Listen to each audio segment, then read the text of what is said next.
Hello, friends. On this show, we are always trying to find answers on the unknown. When it comes to the best soft pretzel on the market, that mystery has been solved.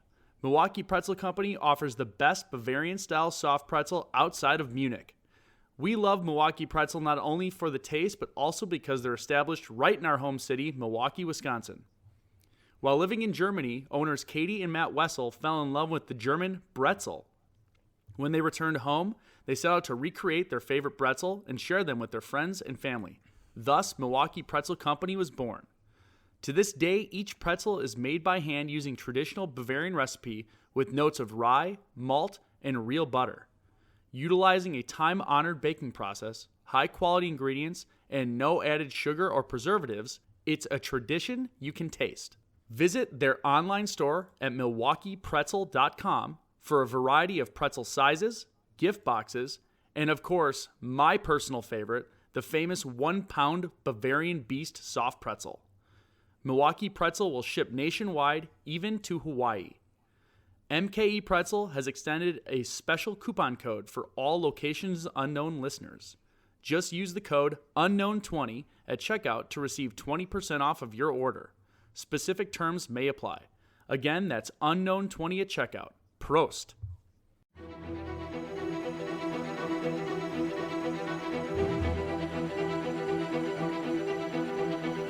Thousands of people have mysteriously vanished in America's wilderness. Join us as we dive into the deep end of the unexplainable and try to piece together what happened. You are listening to Locations Unknown.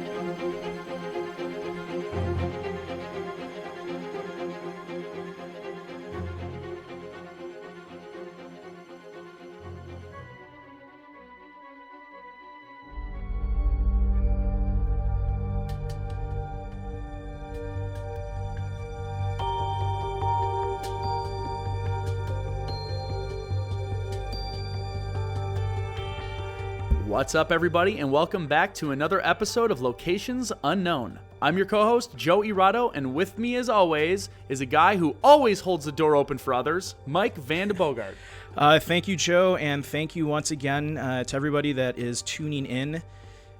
Just got a couple announcements for you guys, and then we'll get right into it. First and foremost, obviously, we'd like to give our new patron shout-out. We've got 4 new ones this month, and I always say this, I'm sorry when I get your name wrong. It's usually happens at least once. So we've got Sam Perjaco, Sherry Lynn Henderson, Jacob Zanatel, and Michael Huey. So thank you to all of you. Like, we say this every episode, but it means a lot to us that you guys are supporting the show, and we will be recording our Patreon episode after this one, and we're going to kind of give a state of the podcast episode, kind of fill you guys in on what we're working on and where the podcast is going. So it should be a good one. And I also wanted to mention that we do have a Discord channel, and Joe and I have been pretty quiet on there. We're gonna really make an effort to try to interact with everyone on our Patreon Discord channel, so check that out. Final update from me, Joe. We've got some exciting partnerships to announce. So Locations Unknown is partnering with four brands right now. So Camelback, Olympus, Radisson Hotels, and rentalcars.com. And all the things you need to go on a trip. Exactly. Camelback. I've used Camelback on probably every hiking trip I've been on. Olympus makes some of the best optical equipment and gear on the planet. And Radisson Hotels and rentalcars.com, a lot of times you will need a hotel and a rental car when you go hiking. So yeah, those ones are self-explanatory. Yeah, so these partnerships are really cool. We'll get them on our website here in a week or so. But basically, all of our listeners will be able to get discounts on products and services they sell, and we also earn a little bit of a commission when people buy things through those brands. So you're getting a great product or service at a discount, and you're helping Locations Unknown out. So stay tuned for more details on that. And that's Joe, a win-win. Yeah, a win-win. Exactly. So, and Joe, I think you had an update too. Yeah, I wanted to do an update. What we try and do is anytime we have an episode on a missing persons and there are updates in the news media about that person, we try and at least give an update on the show. So several of our listeners have brought it to our attention that, unfortunately, episode 32 on Erica Lloyd, her remains were found. So it's very sad news for her family. But a little bit of details about the case. So the search came to an end on January 31st when hikers discovered human remains on a desert trail in Wonder Valley. That's about 15 miles northeast of Joshua Tree, where she was first noted as gone missing. The San Bernardino County Sheriff's Department said on Thursday the coroner's office used dental records to determine who the remains had belonged to, but the cause and the manner of death have not been ruled. So they did verify that it was Erica Lloyd's remains that they had found. They have not yet released or determined the cause and manner of death yet. Her campsite and gear was found still intact at Jumbo Rocks Campground in Joshua Tree, which is about 10 miles from where her car was found. If you don't know the details, you have to go back to episode 32. We go into it in specifics there. This is just a high-level overview of the current updates. And it remains unclear whether Lloyd met with foul play or simply lost her bearings after setting off on a hike in Wonder Valley. So there's still speculation about that, but they don't have a concrete reason as to why she was there. The investigation is still ongoing, and as we get more details or information about this story, we will update you in later episodes. All right, everybody, let's gear up and get out to explore locations unknown.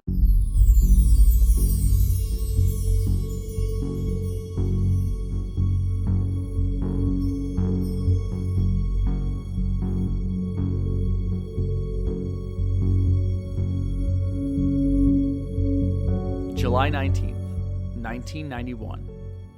A 13-year-old Boy Scout was on his first overnight backpacking trip at the San Bernardino National Forest in Southern California. On a hike to the summit of Mount San Gorgonio, this Boy Scout fell behind from the group. A troop leader asked him to wait on the trail while the rest of the group progressed. They planned to get him on the way back down, however, he was never seen again. The search uncovered his camera and personal effects, with one last eerie photo taken. Join us this week as we investigate the disappearance of Jared Negrete.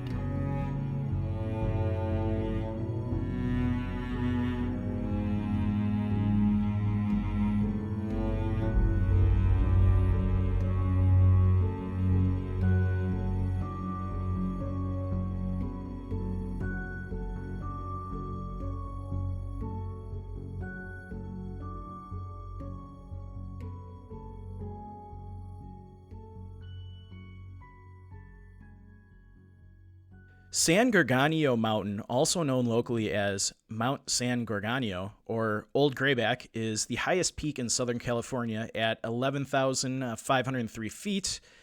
The climate on most of the mountain is warm summer Mediterranean. The summit of San Gorgonio has an alpine climate, so the temperatures are usually greater than 10 degrees Celsius or 50 degrees Fahrenheit. Like most of the other peaks in the transverse ranges, the summit is technically an easy class 1 hike. Several trails lead to the broad summit, which rises a few hundred feet above the tree line. Most routes are very strenuous and require well over 4,000 feet of elevation gain. So, Joe, yeah, it sounds like this is one of those peaks that you've talked about where it's not a technical climb. It's a path all the way there, but it doesn't necessarily make it easy. And that's what's so confusing sometimes when they say it's a technically easy class 1. Yeah. Doesn't mean it's an easy hike. It means you don't need climbing equipment. You don't need all that stuff. You can walk to the summit. Yeah, and this one is interesting that, the tree line on this one goes almost all the way up to the summit. And we've discussed this in previous episodes. The tree lines are usually determined by the level of moisture in the climate. So with this, summit, in kind of a warm summer Mediterranean type of climate, you're going to have, trees higher up the mountain. So it, there's more cover on this mountain. Yes.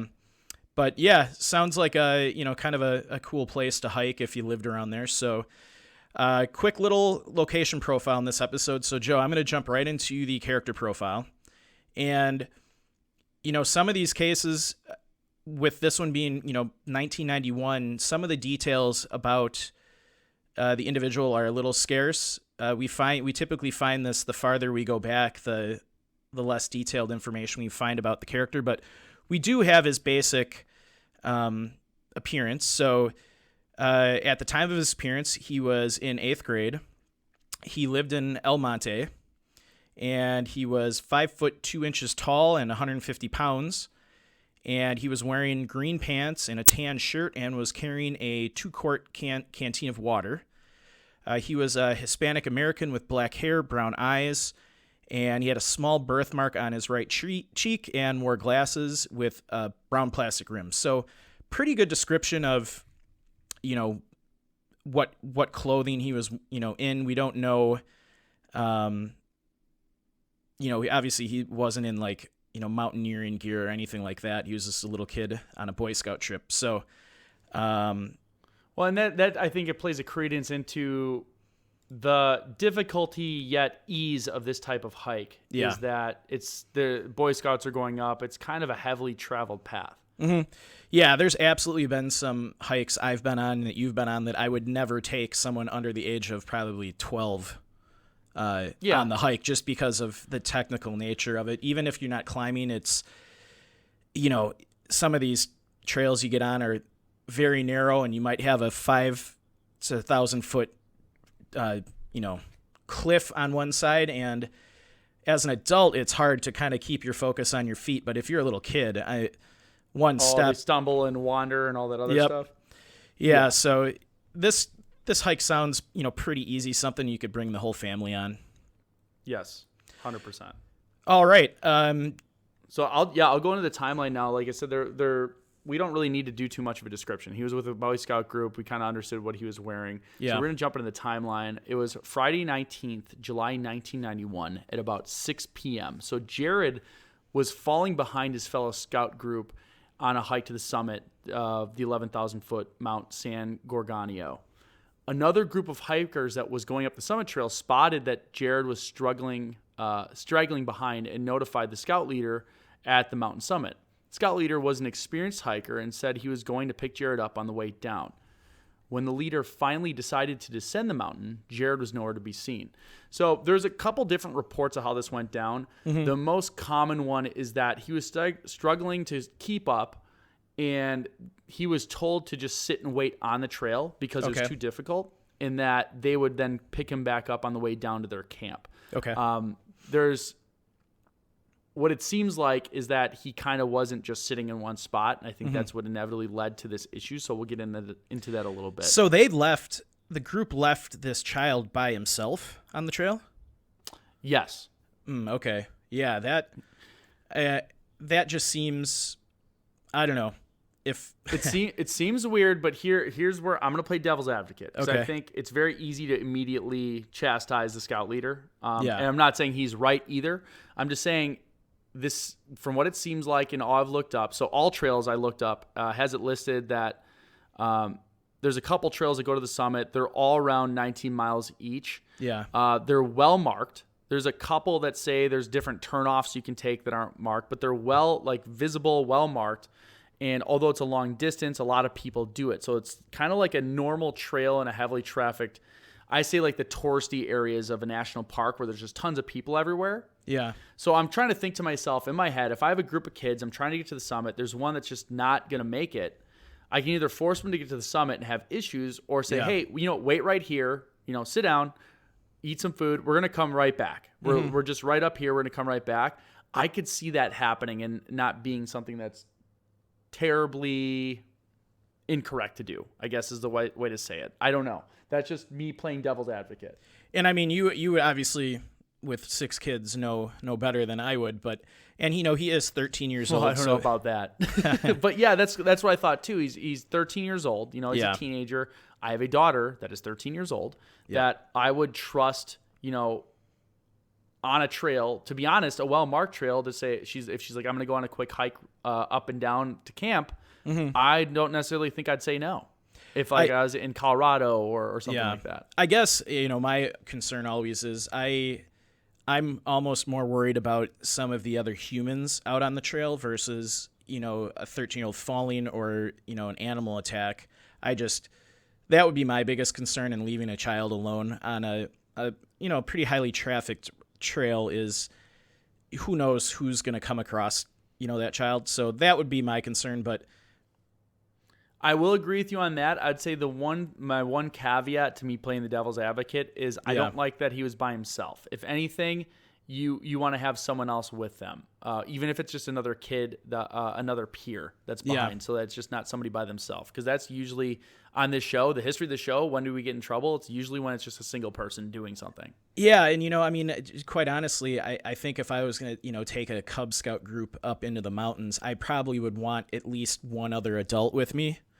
Just, what if somebody gets injured and someone needs to, they can't move. Sure. And someone would need to go down to, the ranger station, and you're not going to want to leave an injured child up on a mountain summit by themselves. So, Yes. I think having two adults, if you were doing that, would be and look at the best time thing frame. to do. And we can say this now because this was the 90s. Yeah. And we used to be able to do whatever we wanted in the 90s. I seriously, I was only how old were we? Jeez, I don't even know. 91. Seven years old. Yeah. I was riding my bike for miles all over Milwaukee. We had no phones, so didn't check in. It was make sure you get home at night. That was standard fare. All my friends did it. That was normal. Nowadays, my parents would have got thrown in jail for negligence. But back then, that's how everybody operated. You rode your bikes everywhere. So I think of it, that mindset at that time too, is we're on this one trail. It's a single trail that goes up and down to camp. Yeah. Wait right here. We're going to be right back. Yeah. Not a huge deal. So we'll move on from this. That I just want to set the context there of kind of the time frame, what was happening. So as soon as the troop leader realized that Jared had disappeared, he accompanied his 5 other scouts back to base camp and hiked about 5 miles in the dark to go get help. The San Bernardino County Sheriff's deputies, along with search and rescue teams from as far away as Sierra Madre and San Dimas, began searching a 130 square mile area of San Gorgonio wilderness, a rocky, tree-lined terrain. Within 3 days, their search was focused on a 6 square mile area, where a footprint believed to match one of Jared's high-top tennis shoes was found. Searchers also discovered beef jerky and candy wrappers believed to have been dropped by the scout, and most importantly, his camera was located. Law enforcement had the images developed immediately, and there were a total of 12 images on the camera. So most of the camera photos were landscapes and scenes that he had taken before he went missing. But the final photo is one that's kind of creepy. It was basically a selfie with a normal camera with a flash taken, where it's just kind of his head. It's a zoom in on his nose and eyes, and it looks as though in the background it's nighttime. So the flash appeared and his face is really bright. Yeah. So they assume it was taken after he went missing at nighttime. Okay. So his family members said it appeared Jared had pointed the camera at his face and snapped the picture, basically. At least 70 officers, some of whom were airlifted by helicopter into the forest, and horseback riders, as well as helicopters with infrared, were deployed. In addition to that, infrared monitors were installed at a number of high points on the Saturday night in hopes of spotting the boy in the dark, but they only found deer and other animals in the monitors and the images that were produced. So that was the first time I've ever actually heard of that being used, which is a pretty cool idea, actually, if you think about it. Just give me heat signatures at night from different areas. Yeah, I've never heard of that on a hike or a search and rescue operation before, so interesting. Yeah, it's pretty good. I can't imagine. I almost wonder if it was used in other ones and wasn't noted for some reason, because that seems like such an obvious idea, I guess, for it to not be used regularly. So yeah, and it very well might have been used on other searches. We just don't know about it. But and maybe this search and rescue team didn't have some of the equipment, the aerial equipment, to do infrared searching at the time. So well, they said the helicopters did have infrared on them. Oh, okay. So they weren't using FLIR, obviously, because that was newer, but they were using the infrared cameras from the chopper. Interesting. So, and I didn't even mention at the beginning, and it's a pretty big deal. We have Rick Maschek, who was actually a search and rescue worker on the ground. He was a former park ranger, was in search and rescue for a while, and now he teaches rocket science to kids. He was explaining it a little bit to me, and it sounds impressive, and he's very dedicated to education. So he was I found him on a forum commenting on this case, and I messaged him, and he was willing to come on and speak about it. So we're going to have the firsthand account coming up too. But I wanted to get through the rest of the story, and then we'll actually go to that interview with Rick. Okay. So after they did that, basically over the next 2 weeks from when he went missing, as many as 3,000 people had logged over 45,000 hours scouring 50 square miles of the San Bernardino National Forest from Angeles Oaks to Whitewater Canyon. In addition to searchers on foot and on horseback, no further clues were found. So basically, Jared had vanished. They theorized that the camera could have been dropped while Jared slid down a mountain slope. So there was one thing, and I won't get into it too detailed because Rick made mention of this, that he was seen by another hiker cutting switchbacks on the way down the trail, and was told, and basically the hiker told him not to do it and to stay on the trail. Yeah. So it's tempting whenever you're hiking. Exactly. I think that's the biggest thing. It's very tempting to do because it's just so much work to walk in a zigzag up a hill. Yeah, it's incredibly dangerous. And not only is it dangerous, Joe and I stress to leave no trace. That means staying on trail unless you actually have a backcountry permit that allows you to, some parks in the U.S. will issue backcountry permits that basically allow you to camp anywhere within the borders of the national park. Yeah. And in those instances, it's fine to go stomping around, off trail. But, a lot of parks, they want you to stay on the trail. If hundreds of people every day do stuff like this, cutting switchbacks, it destroys the park. Yeah. But being that he was causes erosion, all that stuff. Yeah, but being that he was a 13-year-old kid, he probably didn't know any better. And logically it makes sense. You could shorten your trip down the mountain by a lot. Yeah, absolutely. Oh yeah, it's after even doing Africa, just wanting to go in a straight line back to camp after all the work going up Kilimanjaro. Yeah. It's really tempting, but it's super dangerous to do that. Yeah. Especially if you got a heavy pack on your back. Oh, 100%. Hey friends, today's show is sponsored by the Made for TV Movie Club podcast, a comedy podcast that reviews TV movies from the 70s, 80s, and 90s. Each episode takes listeners down memory lane with reviews of classic TV movies through the lens of humor and an eye for the fashions of the time. Never seen the movie? Don't worry. The hosts cover each movie from beginning to end. Join the club today by subscribing and listening to the show on your favorite podcast app. The Made for TV Movie Club podcast is available on all major podcast networks, including Apple Podcasts, Spotify, Google, Radio Republic, Pocket Casts, Breaker, and many more. You can also find links to their website, Facebook page, Instagram page, and Twitter account in the summary of this episode. This episode is also brought to you by Thief Bikepacking. Thief Bikepacking is a Canadian company that specializes in making bags for bikepacking, touring, commuting, and plain old riding. Bikepacking is a more off-road version of traditional cycle touring, with different types of bags for carrying all the gear you would normally carry backpacking. Thief Bikepacking specializes in making dozens of bikepacking and touring bags, in addition to accessories like handlebar and stem-mounted bags, top tube bags, tool rolls, bike-specific bear spray holders, and smaller packs for snacks, tools, phones, wallets, and much more. If you have an unusual-sized bike, Thief Bikepacking can also use those measurements to make custom-fit bags that will fit perfectly to any bike. Their products come in a ton of different colors and are all handmade and sewn with the finest materials in Jasper, Canada. For a limited time, listeners of Locations Unknown can get 10% off their purchase by using the code LOCATIONS at checkout. To learn more about Thief Bikepacking and to take advantage of their offer, visit www.thiefbikepacking.com.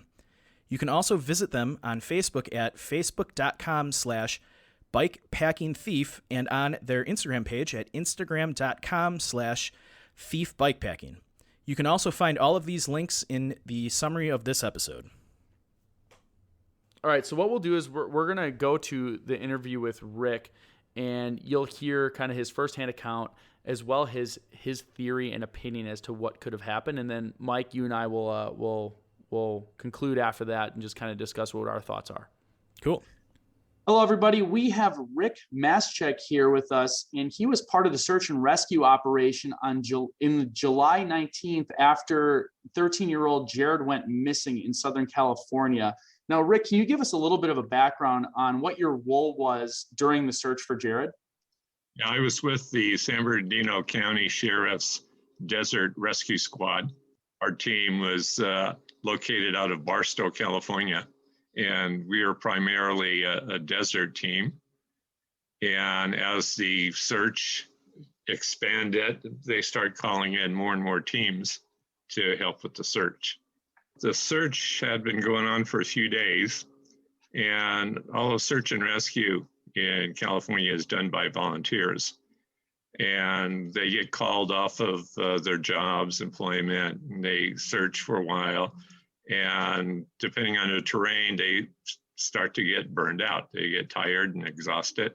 And if the search continues, they start calling in other teams, generally from the county. And if the search continues for a long time, they start doing mutual aid, calling in teams from other counties. We were called in a few days after the search had started. And we were helicoptered in to search for a certain area, location. And during that time, they would fly teams in the morning and then start flying teams back out in the afternoon. And we were going to be one of the last teams to be flown out that first day that I was on the search.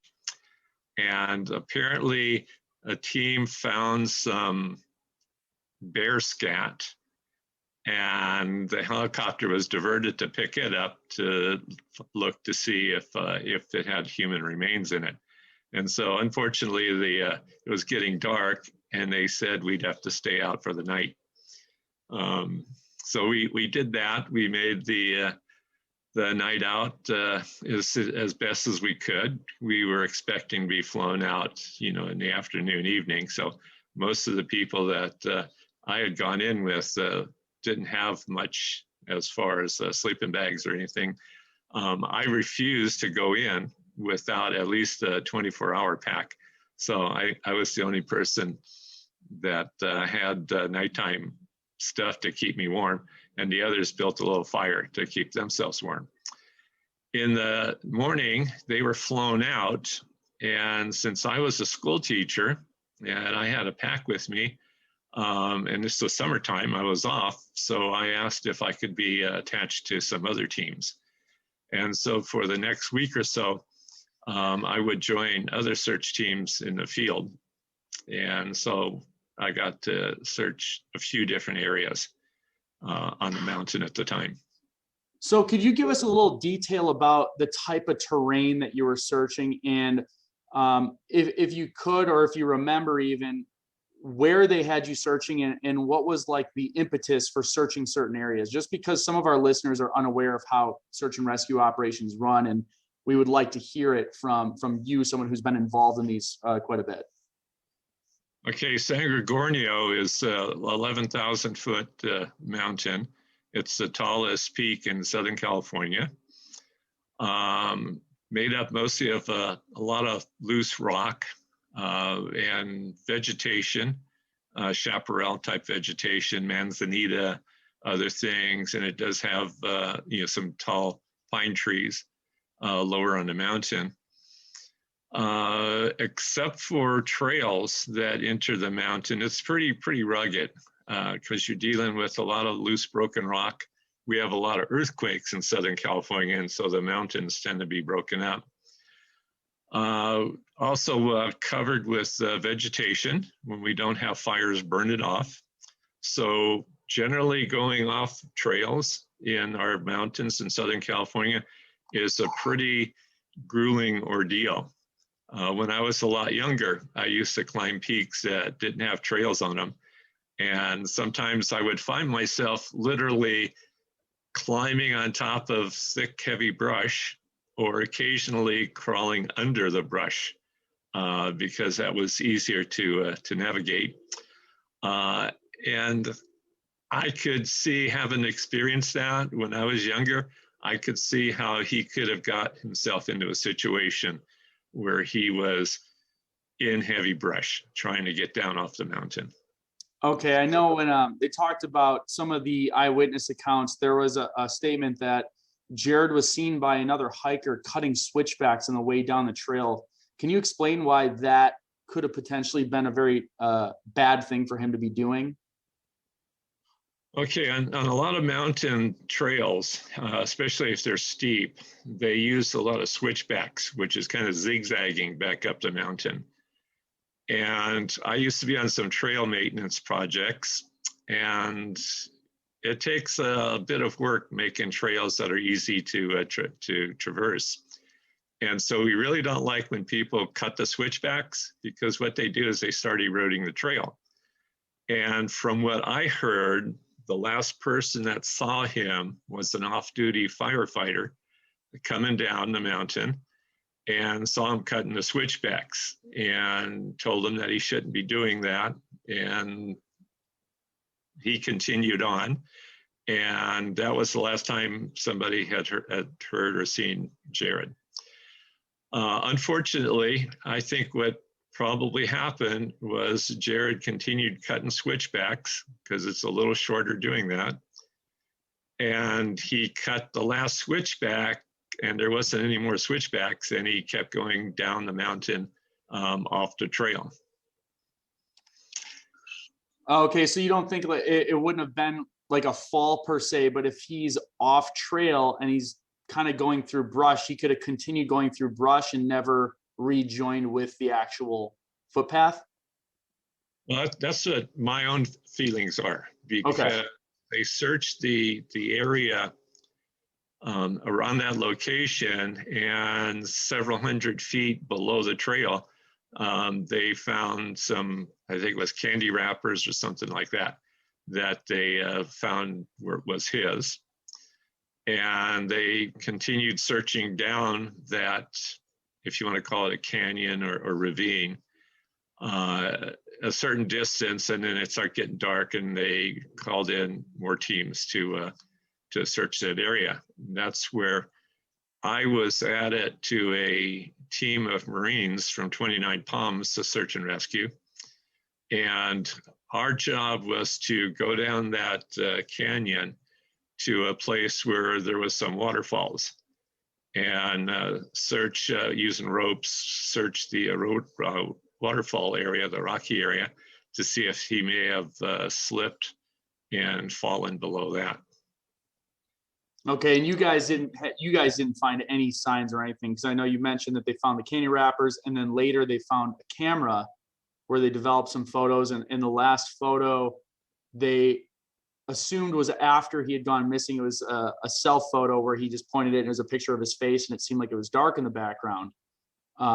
Did you guys come across any of that type of stuff, or were you just put in the areas to search where those things were found, so they narrowed that search area down? Yeah, the wrappers and camera had already been found. Okay. We were sent down further down below that to search, in particular, these cliffs with the waterfalls. The Marine team that I was on was a new team kind of put together. And as we were starting to set up our ropes, I heard thunder and lightning up above. And I told everybody we had to get out of the ravine. And shortly after that came a big torrent of boulders and muddy water raging down, flash flood. Oh, geez. And about 5 minutes later, it kind of diminished back to nothing. And we continued setting up our ropes. And then we heard a call on the radio that a blue canteen was found about 5 miles below us. And apparently Jared had a blue canteen with him. And so the Marines, hearing that, okay, they found his canteen below us, so he's down below. And so they start gathering their ropes back up. And I asked the lieutenant that was in charge of them that we continue our job of searching the cliffs until we got called off. And at that time, the Marine guys, they were already headed down the canyon. And he said, well, it's going to be hard to get them back up here. And so we started going down the mountain. And about an hour later, they called and said that wasn't his blue canteen. Oh, so it might have washed out with all the deluge of water coming down, and it was somebody else's? Well, it was apparently it had been on the mountain for a while. Oh, And okay. it wasn't his. So we were already down the mountain quite a ways, and the lieutenant didn't want to go back up there. So the search and rescue had to send another team into that area to cover that. And I was then transferred to another team like I said, I was a school teacher. And so for about a week, I was attached to different teams searching different areas on the mountain.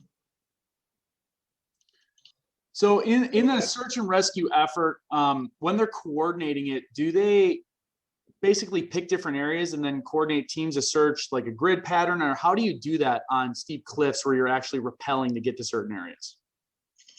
Okay, since he had been on the trail, and we were assuming that he decided to go back down on his own instead of waiting for the rest of the scout troop to come down.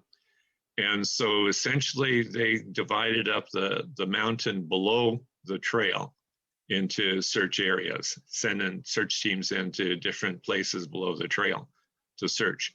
That was the one of the places that I first searched with my team when we were sent in. It was a few days later when I talked to one of the search managers that they need to start putting teams in there with at least overnight packs instead of flying people in the morning and then flying them back out in the afternoon. That was giving teams anywhere from 3 to 6 hours of search time.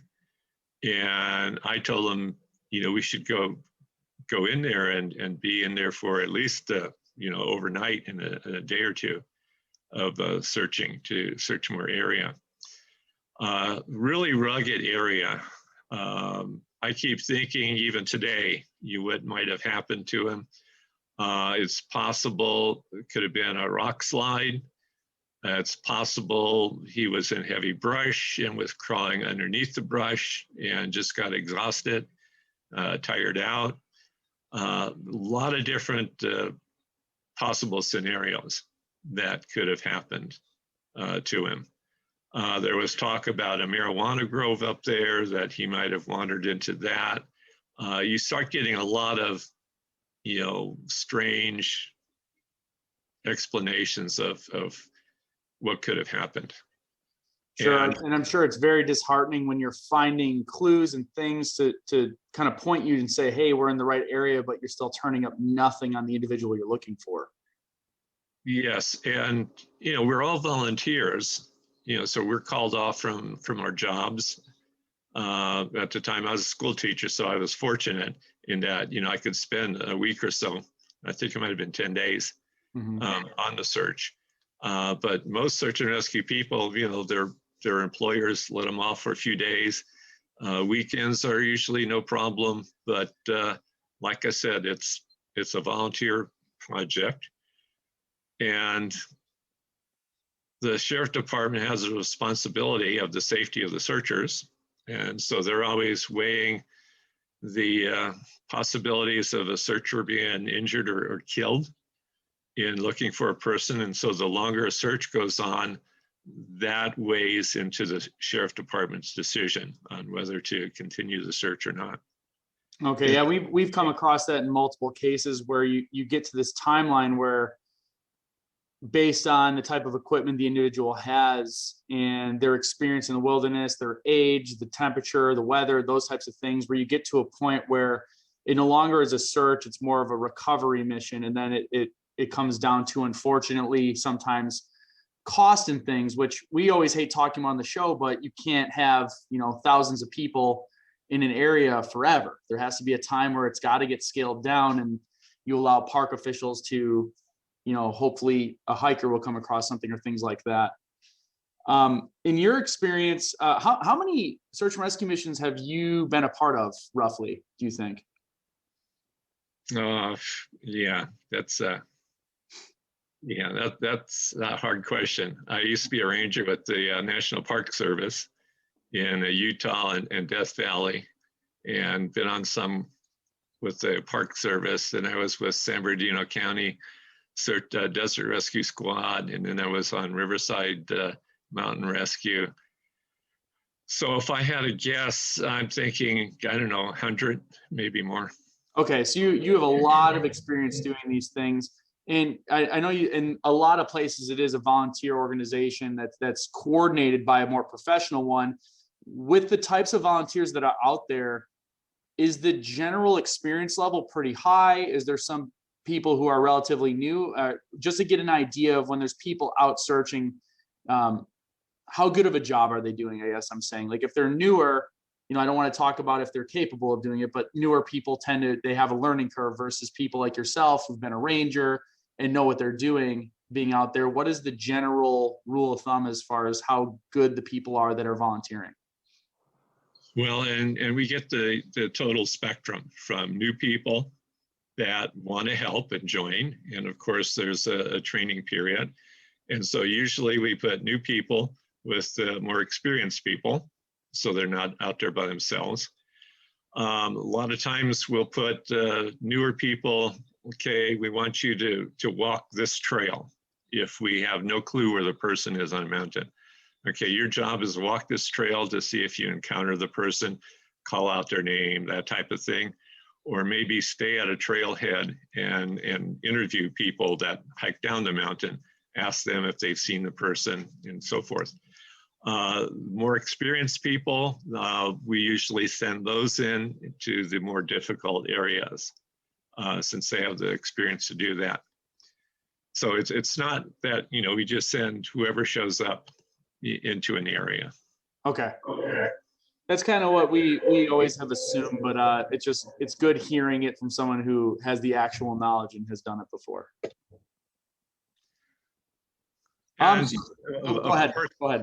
Of course, it's the most experienced people are usually in limited numbers, because unfortunately, I tell my students, I mentor university aerospace teams, and I tell them, unfortunately, you live your life learning all this stuff, get lots of experience, and then you die.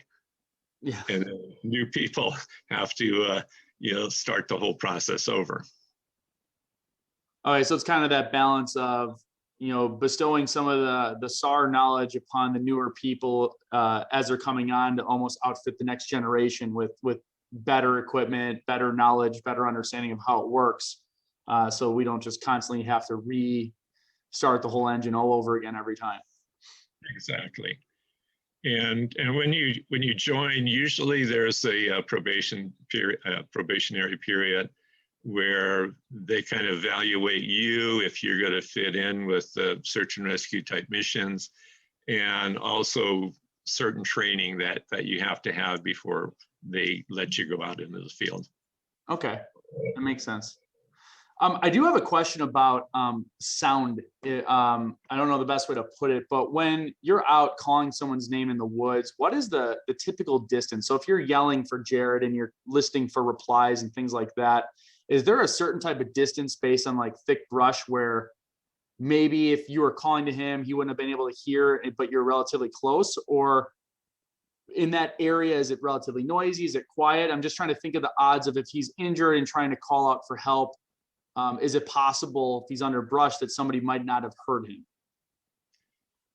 I don't know about the brush. I'd say it more depends on the terrain and the number of trees and so forth.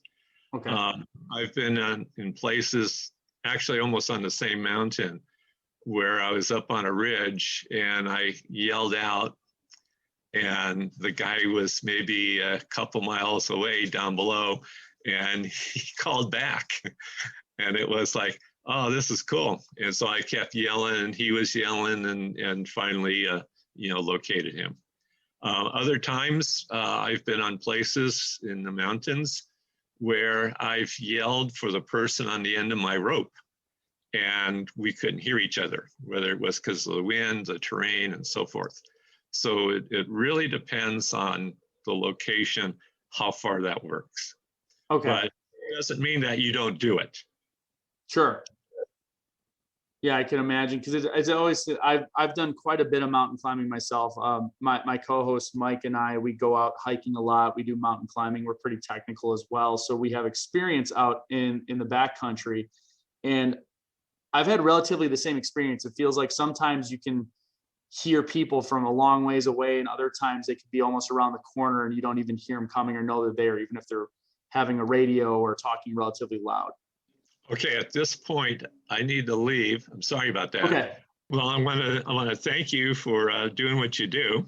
Anytime, any kind of education that people get about mishaps that happened in the past that can maybe help them avoid those same things in the future is a good thing. Thank you very much for coming on, Rick. It's always great to hear from someone that's in the field. And again, we try and focus on teaching people the safe ways to go out into the wilderness, and using these types of stories as a warning that you can't just go out there. You have to be prepared. You have to stay on trails and things like that. So thank you again for your time. It was great talking to you. Okay, you're welcome. Have a good day. So that was a really good insighted interview as to someone who is actually on the ground. And I think it was great because it gives us insight as to what the searchers go through. So like he said, they're all volunteers, although there are people among the volunteers that are more skilled. There are some that are less skilled that are paired with the more skilled volunteers, and it's all ran at a professional level. But from what he was talking about with having to basically helicopter in, rappel down valleys, we had the issue with the storm and the water coming down and boulders coming down on them. It can be, he was even saying like there's a lot of earthquakes there, so there's loose rock and scree basically in those areas. So it can be a really treacherous area if you're not staying on the trail. And to Rick's point, he wasn't staying on the trail. So not only is that as you said before the interview, Mike, a leave no trace, but even Rick mentioned it can cause erosion and things. It's outside of just leave no trace. It can be actually very dangerous to go off trail for those reasons too, because it's the areas of the park that are not maintained. Yeah. And if they're not maintained with the heavy brush, and you could just hear from Rick's experience of all the issues he's gotten into over the years with heavy brush, going off trail, doing real backcountry, traversing mountains, not on a trail, how difficult it can be. So now, to your point, Mike, you have a 13-year-old kid that might not know any better. Yeah. And he's getting himself into some situations that seasoned veterans are going to have a hard time navigating through. Yeah. I think, just to recap, basically, Rick's theory is that some kind of accident happened to him. What? Yeah, because he talked about the different wildlife. I know you were looking some of it up with the bears, and there's cougars and stuff, and they had that report to the bear scat that they searched for human remains that turned up nothing. They kind of chased that lead on the blue canteen, and it turned out not to be his, but they at least found those wrappers and those things that they could narrow down an area at least to search for him, and they just didn't come up with anything. And when he's talking about how bad the terrain was, it's no wonder. I think that'd be very difficult to find anything in that type of area. Yeah, I think, my three theories that I'm throwing out there that I think could be possible. One, I think injury due to, like cutting switchbacks, or if he got lost and went off trail, getting injured severely enough that he couldn't move, and he fell into an area where it was really hard for searchers to find him, I think is highly likely, very possible. I think theory number two, like you mentioned, this part of California does have, in the San Bernardino National Forest, there are black bears and cougars in those mountains. And for a 5-foot tall child, only 150 pounds, he might not be a target for a cougar, but, black bear definitely would be an issue if he startled one, or, came across and had an interaction with a black bear. That definitely would be an issue. But like, we've said in other episodes, there would be evidence of a bear attack they would find, not going to get, grisly about it, but they would find, either remains in the bear scat, or they would find signs of a struggle on the ground. So if, and it seemed like where his stuff was located is, I mean, let's be real too. Bears don't go out of their way to like travel hard areas. They're going to go on trails and paths as well. They're going to go on game trails, even if it's not human trails. And from what it sounded like, some of the stuff they were finding was on the edge of mountain slides and cliffs that wouldn't make sense for an animal to even go. Yeah. So my personal thought is I'm kind of with Rick. I think I'm kind of with Rick mainly because of his experience. Oh, for sure. So, I mean, that's obviously convincing me more than anything else. If we're going to go down our normal route of saying animal, I don't think so. I think it was just a 13-year-old kid that, just like I probably would have done, not really listened and was like, I'm not going to sit here. I'm going to go back to camp, and I don't want to go on the trail. I'm just going to jump down this mountain. He's a young boy. He's going to do what young boys do kind of crazy things. But unfortunately, I think he may have lost his way when he was cutting switchbacks. And from what it sounded like, when you got off that trail, it just continued to get worse and worse and worse. And if he got stuck in a situation, or to your point, if he got injured, that just makes it almost impossible for them to find him. Yeah, I think, we've also mentioned that bear attacks in the U.S. are extremely rare. They don't happen very often. And the more populated a park, you'd probably think, the more populated park, the higher chance of getting attacked by a bear. But in reality, the busier parks, the wildlife tends to stay farther away from the trails, because especially black bears, they're skittish. They're not going to be, hunting humans out on the trail. So I do think, an animal attack's probably unlikely. The third theory I had, which I think is, unlikely based on the location of, items they found, would be an abduction. I only say that because he was left alone on a pretty populated trail. He could have. No, I agree with you. I think the photo too is a dead giveaway. I think that's the thing that confuses me the most, is how that got lost, and that's why I also start to think accident, like he slipped and dropped it or something like that. And I just can't. What really stinks is that you'd think if that was the case and he dropped it and slid somewhere, when they found that, because they searched that area pretty heavily, that they would have found something else. And it really bugs me that I think he must have, if he was okay, even if he slipped, he just kept moving. And that was like the worst thing he could have done. And that's what we've said it in several episodes, is as soon as you realize you're lost, you need to like stop, unless you can see a trail and get back to the trail and stop there. Because when you move and they search an area, and if you're moving around while they're searching and you miss each other, it could just be the worst, perfect storm ever, where I hate to think of the fact that he might have been alive for a while, but it just kept moving around, and they kept finding, his things, and would have found him too if he would have just sat still. Yeah, I think that the picture in the camera that's strange to me. I think it definitely tells us that he was alive through the evening. And I remember those old cameras. I don't remember if you said it was like one of those disposables that you had to crank. I didn't see, but I'm guessing that's what it was. I mean, if I think about back in the 90s, what I would have given a 13-year-old, it would have been one of those like click, click, click, click. Yeah, flash one of those cameras. Disposable like Kodak. Yeah. Yes. And maybe it was he was trying to get maybe the flash to work to maybe see in the dark or something. Who knows what he was trying to do? And he accidentally took a selfie of himself. I can't imagine if you're falling down the side of a mountain that you would be able to take a picture of your face even accidentally, but my guess is like Rick said, and like what you have said, is he probably started coming down the mountain during the day, and he was cutting, the switchbacks, and he got turned around and got lost. And because he was a child and didn't really have any training or anything, what to do, he probably walked the wrong direction, got even farther off trail, and by nightfall, those areas where it's rugged and thick brush, it's pretty dangerous to traverse that in the night without any kind of light or headlamp, he probably kept walking around through the evening, and he probably tripped and fell down the side of a cliff, or who knows what happened. But I agree with Rick's experience that in this case, I think he unfortunately got lost in that he was lost into the evening, and that's when something happened.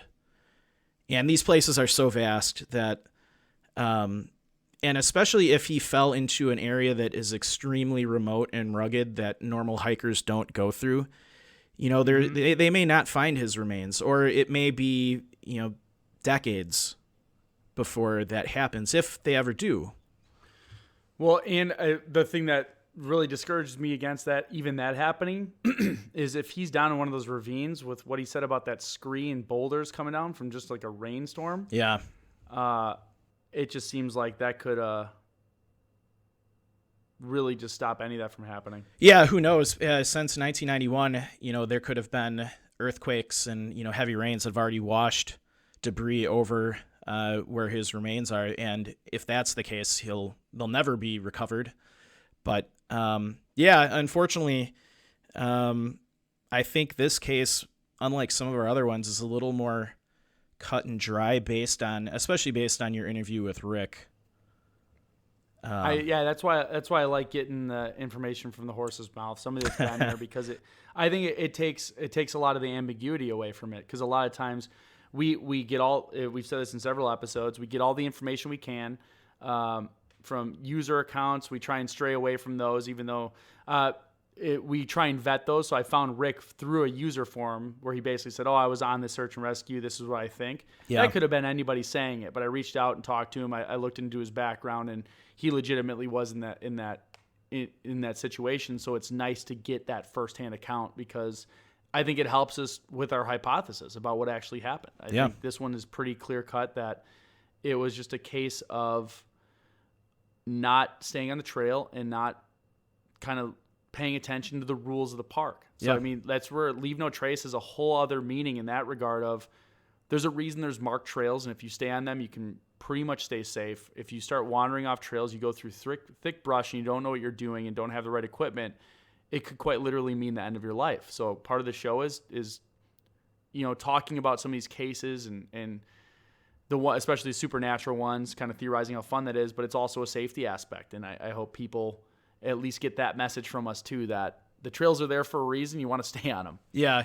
And we don't want to discourage anyone from going out into the national parks. They're amazing. Oh yeah. It's a great reset. If you're having a tough year, or, whatever is going on in your life, you should get out into the national park system as much as you can, but really use common sense. And, if you're unsure about things, go and talk to the rangers. They love talking to hikers. That's what they're there for. They're there to, serve the general public in any questions they have about the park. So utilize that free resource when you're in the park. Some of these rangers have been there for, decades, so they have a lot of knowledge about what to do, what not to do.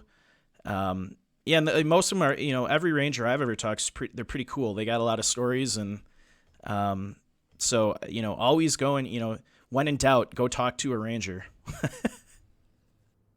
Oh yeah, and millions of people go every year and don't have issues. So yeah, exactly. It's not all doom and gloom every time someone goes to the park. So, all right, with that, I'd say thanks again for tuning into our show. We appreciate all of you for listening and sharing Locations Unknown with your friends and family.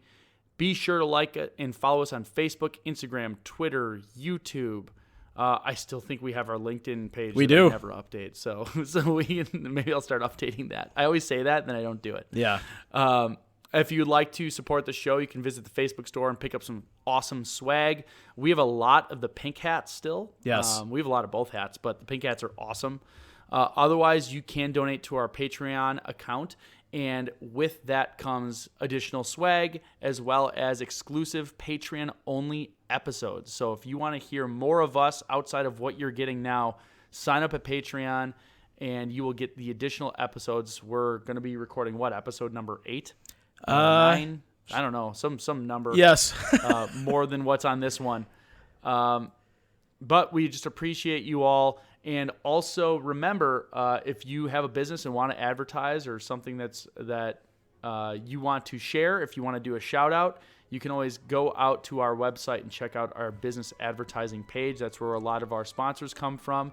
And you can offer the listeners of this show a discount code and help expand your business. And lastly, just remember when enjoying the beauty of nature, whether backpacking, camping, or taking a walk, to always leave no trace. Thanks, and we will see you all next time.